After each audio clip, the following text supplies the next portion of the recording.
E aproveitando, Zani, sobre a questão do secundário, que eu acho que principalmente para título de dívida, né, o Brasil ainda carece de um mercado secundário efetivo, né? Até vou emendar a pergunta dizendo assim, algumas empresas a gente escuta, são empresas de maior porte, tipo Vale e tal, preferem ir para o mercado internacional. Às vezes o que a gente escuta é que o investidor lá fora prefere comprar o bonde da Vale, porque se ele quiser vender, ele tem mercado.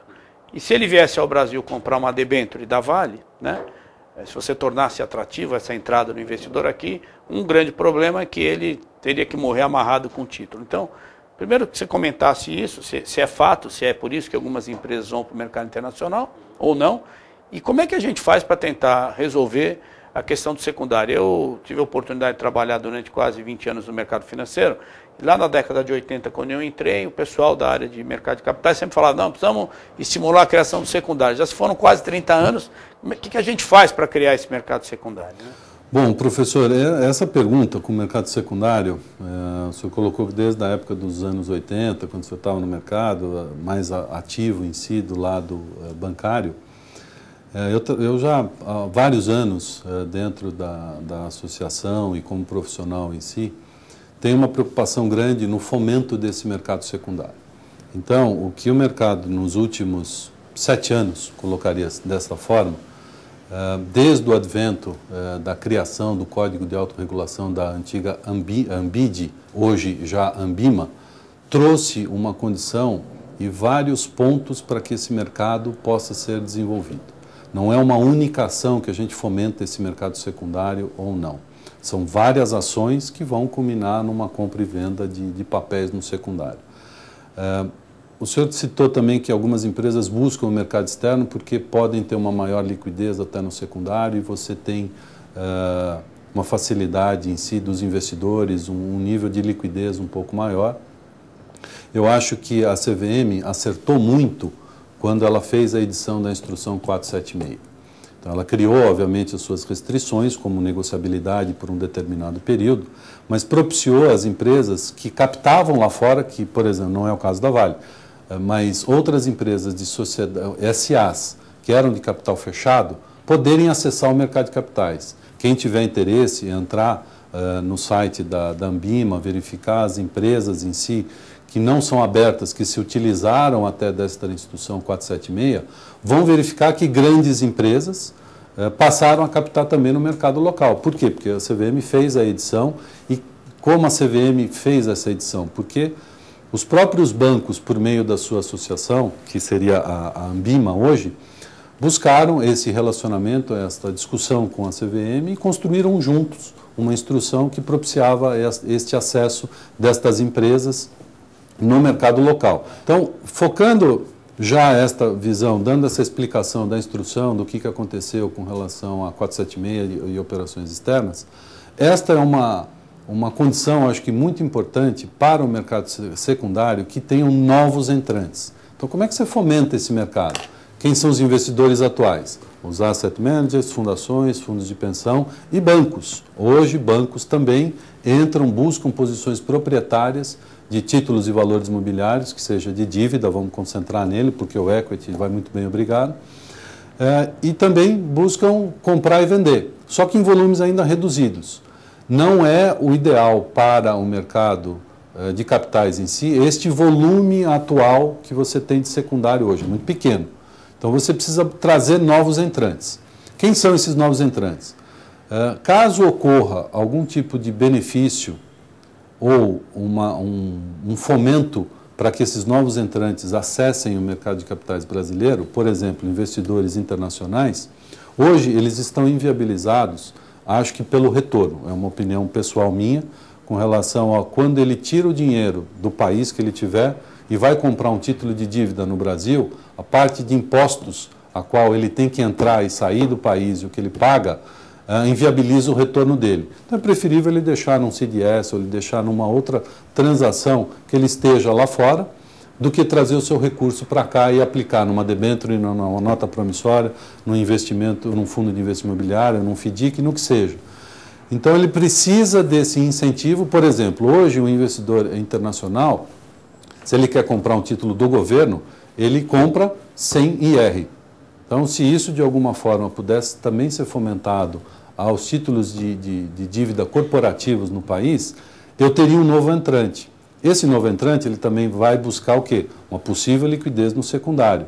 Mas se eu já tenho hoje os investidores atuais, que são os assets, as fundações, se eu tenho tesouraria de bancos entrando também em papéis, eu trago um grande que seria o investidor externo. O quinto que a gente vem fomentando, e aí vem desde da governança corporativa, as informações a mercado, o site das empresas, porque os bancos também precisam se preocupar, quando levam um título a mercado, da informação, da transparência dessa companhia, porque não é somente lançar um papel no mercado e esquecer dele. Eu preciso dar informação, preciso dar o balanço, preciso explicar o que eu estou fazendo com a minha empresa. Então você precisa ter continuidade nisso para que aquele investidor que comprou continue financiando essa companhia. E quem hoje passa também a ter acesso a isso? Pessoa física. Se a gente olha a Bolsa hoje de valores, o último número que eu tenho assim, é que em termos de volume na Bolsa hoje, a pessoa física representa do trade lá, da negociabilidade, 30%. São 600 mil investidores e a Bolsa pretende chegar em 5 milhões. Quer dizer, é um volume muito grande. Se a gente volta 10 anos, 15 anos atrás, professor, a gente não via pessoa física comprando. Era um palavrão você entrar nesse mercado de equity, vai perder dinheiro e tal. Então não é interessante você não fomentar esse mercado. O que você precisa sim é ter responsabilidade, diligência para um banco quando leva uma operação a mercado. E a empresa, por sua vez, ela precisa ter comprometimento com esses investidores, que são ou acionistas ou financiadores do seu passivo. Então ela precisa realmente dar informação. E isso, o Código de Autorregulação veio ao encontro do mercado falando, olha, nós vamos propiciar esse tipo de informação. Então não é por falta de informação ou de transparência que você não vai comprar um título. Então a pessoa física hoje passou a comprar. Posso citar aqui operações, por exemplo, como o BNDESPar, que fizeram 3 captações já de dívida, como debenture, com uma pulverização imensa nas pessoas físicas. São papéis hoje que você entra na Bolsa, tem lá uma negociabilidade desse papel. Mas por quê? Você trouxe mais entrante para o mercado. Então, para que você veja preço de compra e de venda, possa fazer uma avaliação do seu portfólio, se tem ganho ou não, para você, de repente, vender, já fez um lucro, de repente, você vende e entra para um outro papel corporativo, para que você fomente isso. Isso também vai ajudar, esticando aqui um pouquinho, você vai ajudar, por exemplo, a financiabilidade dessas empresas, por exemplo, de longo prazo. A gente estava falando aqui um pouquinho de prazo, se é 3 anos, 5, 7... Pô, eu tendo liquidez em termos de mercado, eu faço papel de 10 anos, 12 anos, desde que eu tenha liquidez. Essa é a palavra-chave hoje do mercado.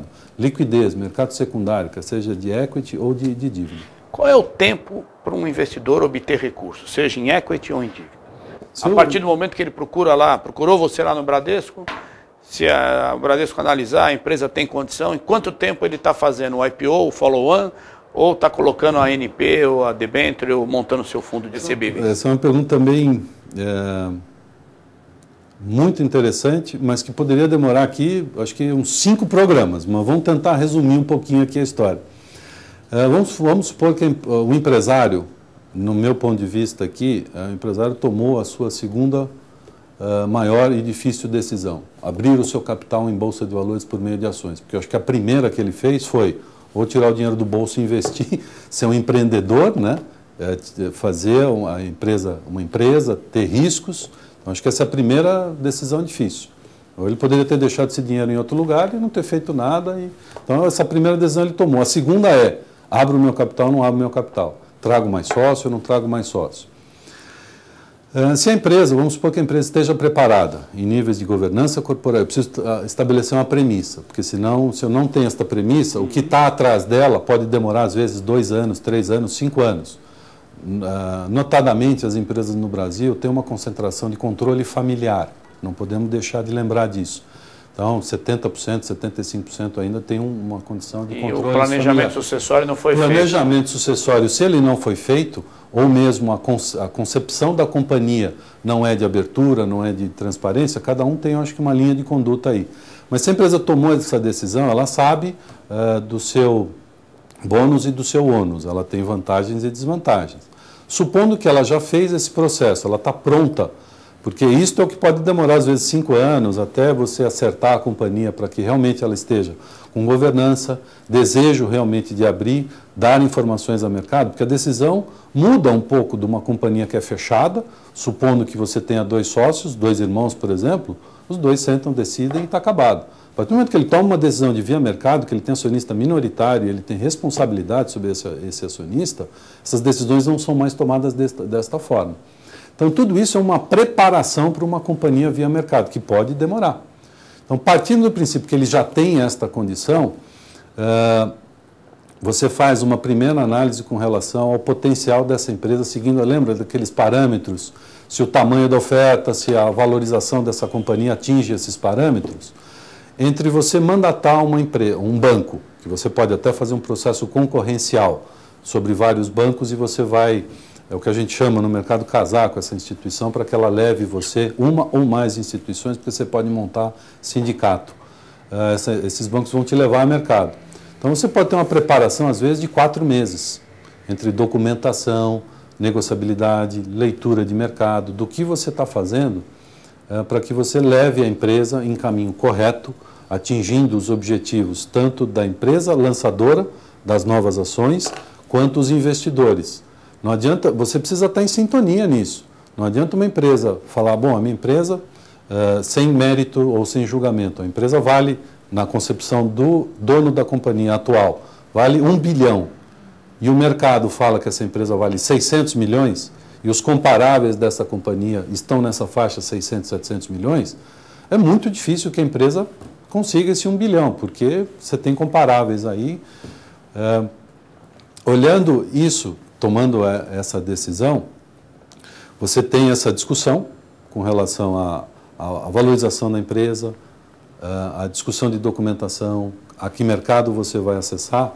Então, em termos de ações, eu colocaria num parâmetro de 4 a 6 meses para um lançamento inicial. É o IPO. Vamos fazer o IPO dessa companhia. Partiu da premissa que a empresa está pronta, senão você tem um bom tempo de preparação. Partiu dali, você olhou, entre 4 a 6 meses é alguma coisa que é factível para uma empresa lançar a sua transação.